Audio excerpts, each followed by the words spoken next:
Tinha um dramaturgo, colunista de jornal, Flávio Rangel, para gente inatual e antiga como eu. E quando o Figueiredo era presidente, João Figueiredo, o último presidente da ditadura militar... Quando eu nasci, ele era o presidente. Isso. Olha só, então, eu já era militante, que merda. Você estava nascendo. Que zerda, que zerda.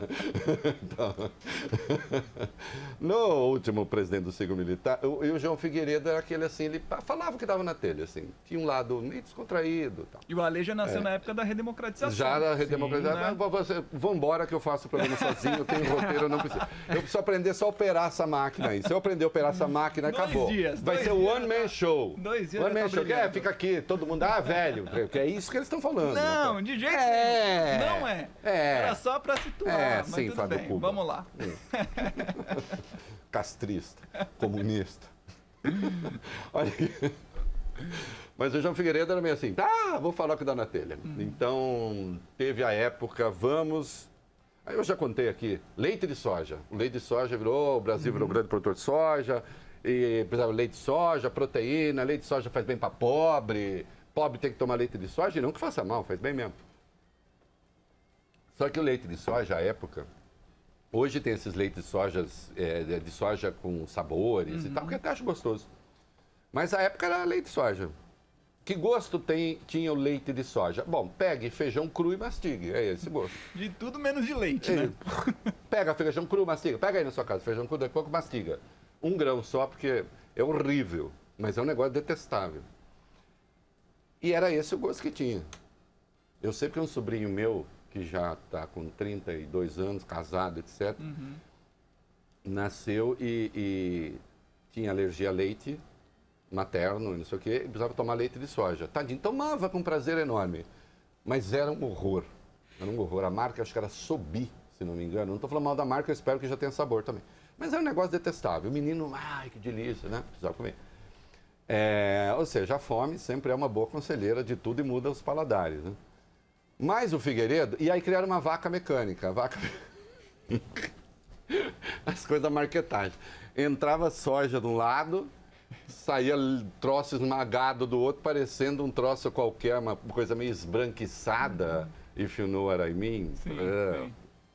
Aí deram para o Figueiredo beber com toda a pompa, leite de soja para os pobres, vão começar a distribuir. O Figueiredo tomou, fez uma cara... E aí, presidente, falou, é horrível. E ele costumava falar o que dava na telha, e o Flávio Rangel, que eu citei, cravou uma expressão, o Fábio Cuba, que vem da sua área de especialização, porque o Fábio Cuba ele é multifacetado, mas ele tem uma especialização que é esporte, em particular futebol, que é o chamado deixa que eu chuto. Sim. O zagueiro de fazenda. Pênalti, deixa que eu chuto, é o dono do time. E aí você sabe o que acontece com a bola, né? Vai lá pro mato. Normalmente não fica em campo. Não, o famoso falou, deixa que eu chuto, ferrou. Não, dá errado. E esse governo tá cheio de gente deixa que eu chuto. Só que aquilo que tinha até uma certa ingenuidade truculenta no Figueiredo, a esta altura tem truculência sem ingenuidade nenhuma. E os truculentos estão começando a se multiplicar, achando que assim consegue alguma coisa. Eu estou aqui há 3 meses dizendo que não. A rigor, há mais tempo desde a vitória do Bolsonaro.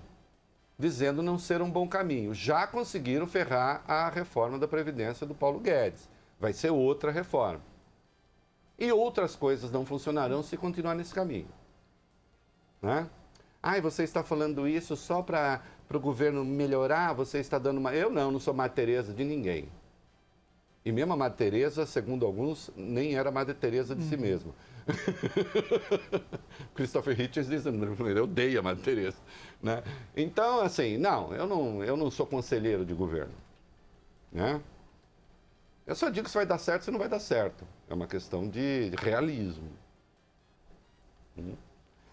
A última batata, uma das batatadas grandes desses dias foi dita pelo seu Abraão Weintraub, ele até disse qual é a pronúncia oficial do nome dele, né? O Abraham Weintraub, né? Nosso ministro agora da Educação, que sugeriu, entre outras coisas, para o caso de crianças, de jovens, de adolescentes que agridam professores, que se corte a Bolsa Família da família. Obviamente, para ter Bolsa Família, ele está falando de criança pobre. Sim. E de família pobre. No caso de haver uma agressão a professor em algum colégio da elite, o que será que o Weintraub sugere? Ah, vou cortar a sua BMW. Você não vai ter mais BMW no fim de semana. Hein, Weintraub? Você vai ser punido. Não vai mais para a Europa nas férias. Para a Disney, eu sei lá para onde. Qual será a punição? De pobre a gente corta a Bolsa Família. De rico, que também agride muitos professores, especialmente escola particular, porque tem o famoso eu estou pagando. Né? A gente corta o quê?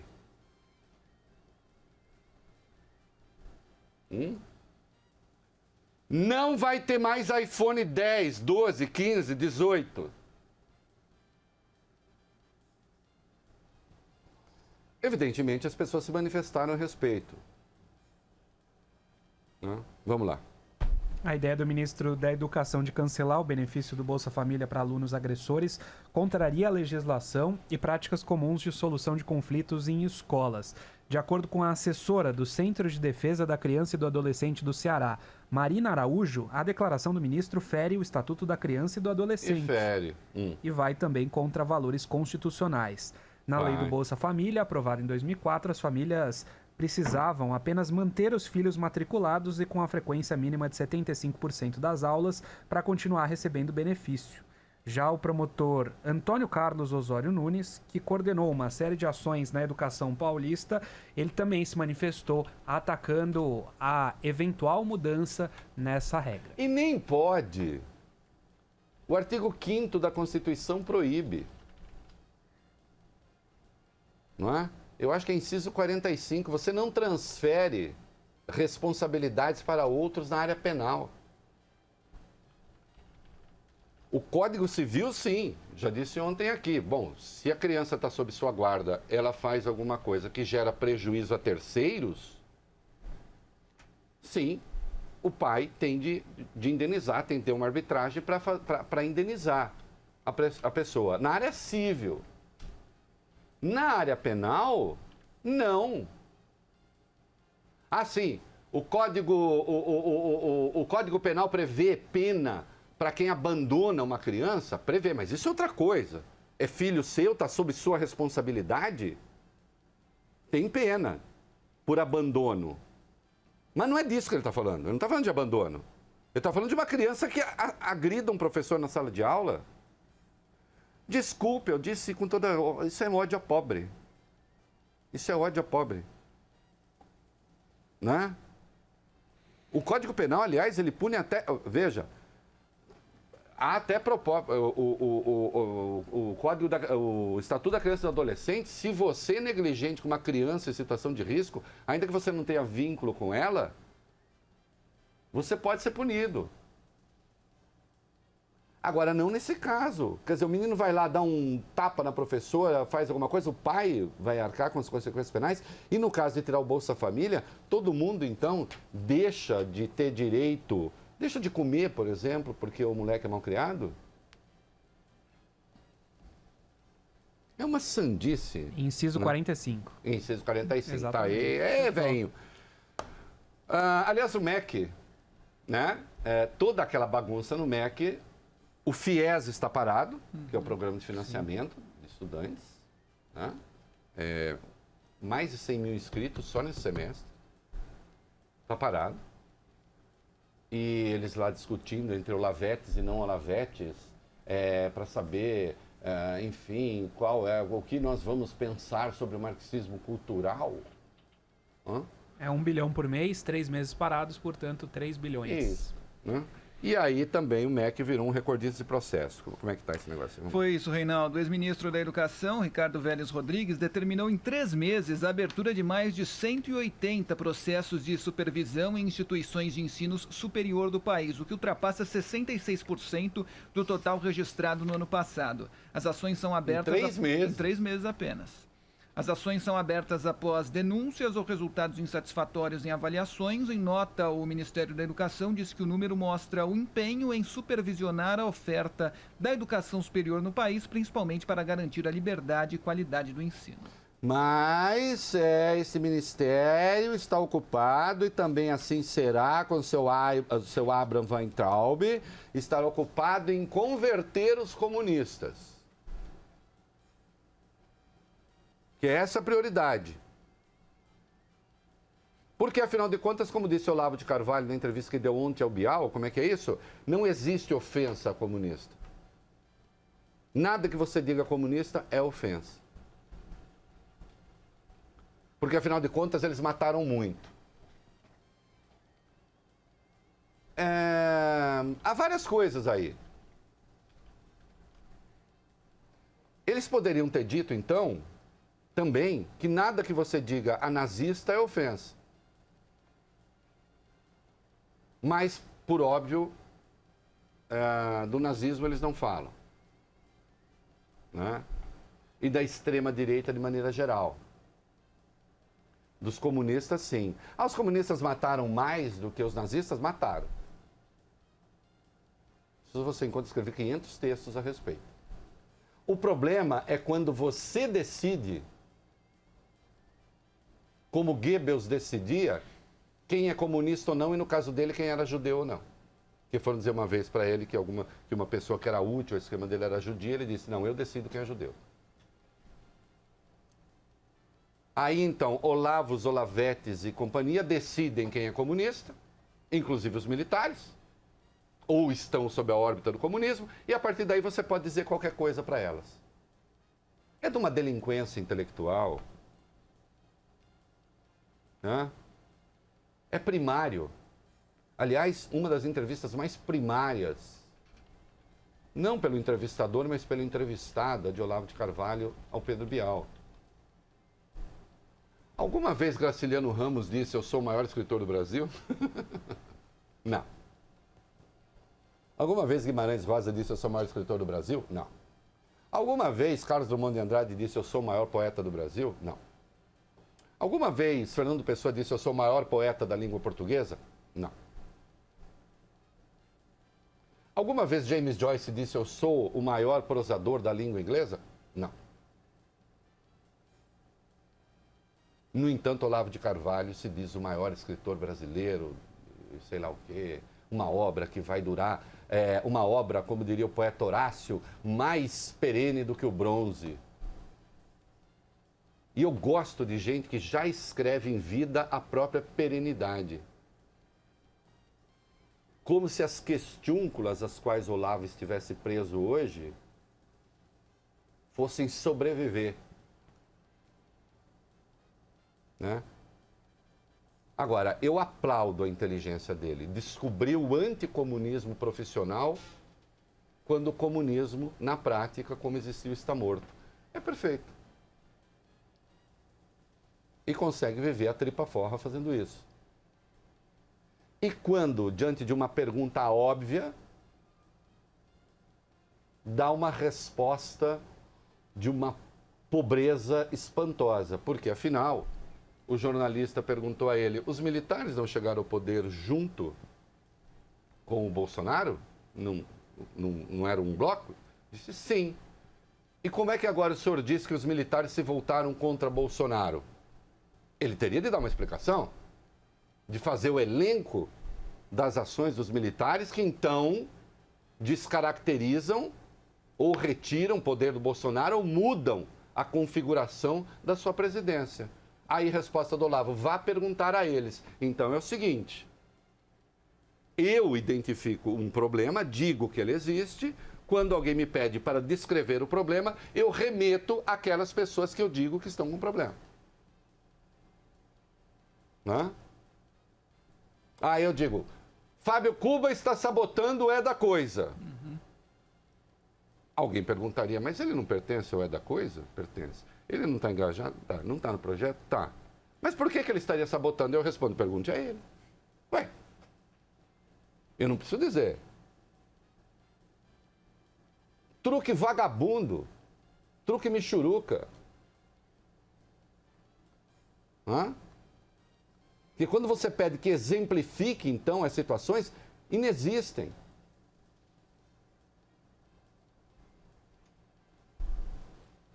E claro, né, o Bolsonaro está seguindo os conselhos do Olavo na educação, por isso estamos falando do Weintraub. No Itamaraty, já vamos falar daqui a pouco. E nós estamos vendo o que está acontecendo nas duas pastas. E ele deu um outro conselho ao Bolsonaro, que nomeia os 3 filhos ministros. Eu acho que o Bolsonaro deveria seguir o conselho dele, sem dúvida nenhuma. O Bolsonaro disse há pouco que o Carlos merecia o Sim. ministério. Não, aliás... Há poucos dias. Sim, e saiba o seguinte, vem com esse papo de nepotismo, o Supremo já disse que não é nepotismo. Eles são políticos profissionais, podem nomear. Se o rapaz é bom, se o Carluxo é bom, nomeia. Vamos ver o efeito. Agora, se não o faz, vai ver que acha que o resultado pode não ser bom. Agora, feio mesmo é você ter, de toda sorte, aquilo que é um ministro informal. Né? Porque está tomando tudo que o Olavo previu, tudo que o Olavo anteviu, tudo que o Olavo recomendou, está dando errado. Daqui a pouco nós vamos falar, o jantar com os árabes está aqui.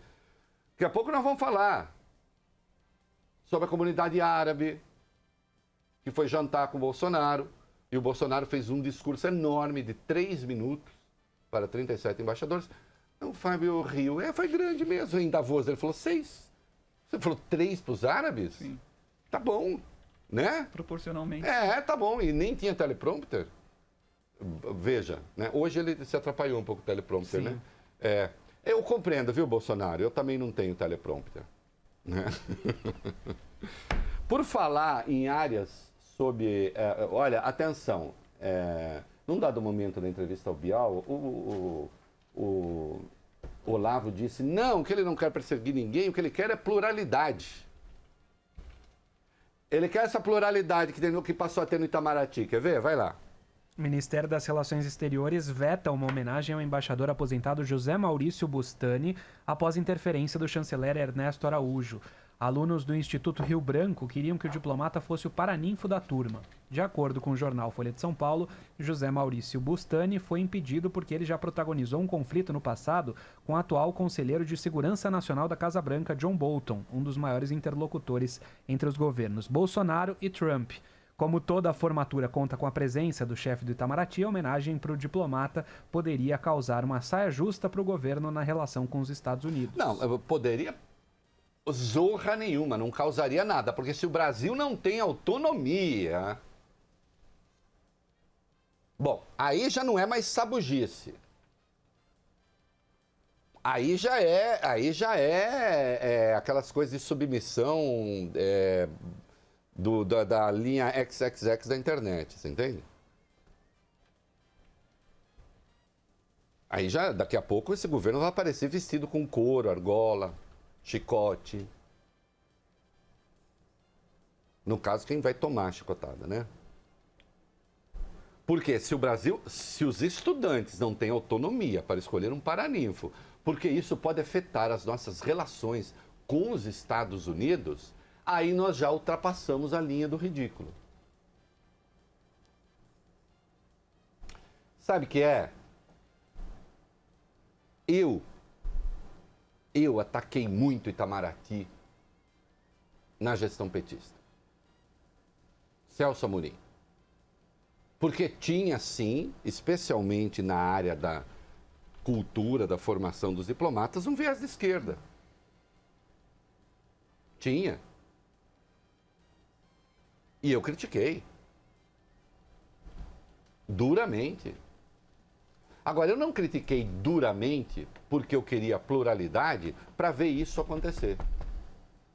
É a diferença entre um liberal que eu sou e esse bando de reaça babaca que fica incensando censura, que é incapaz de conviver com a diversidade. Eu não critiquei o PT porque eu queria o monolito do outro lado. Tenho vergonha na minha cara. Não é?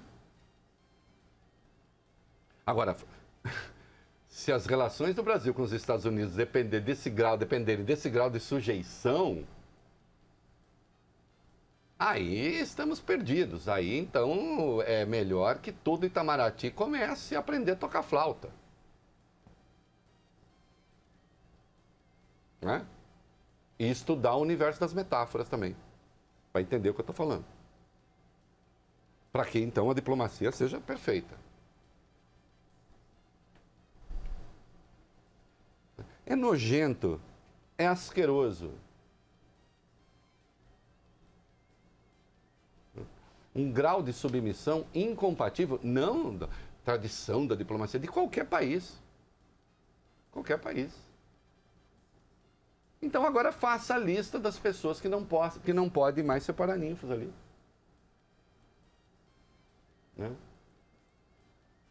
E pensar que esse senhor Araújo, até outro dia, estava puxando o saco do governo Dilma.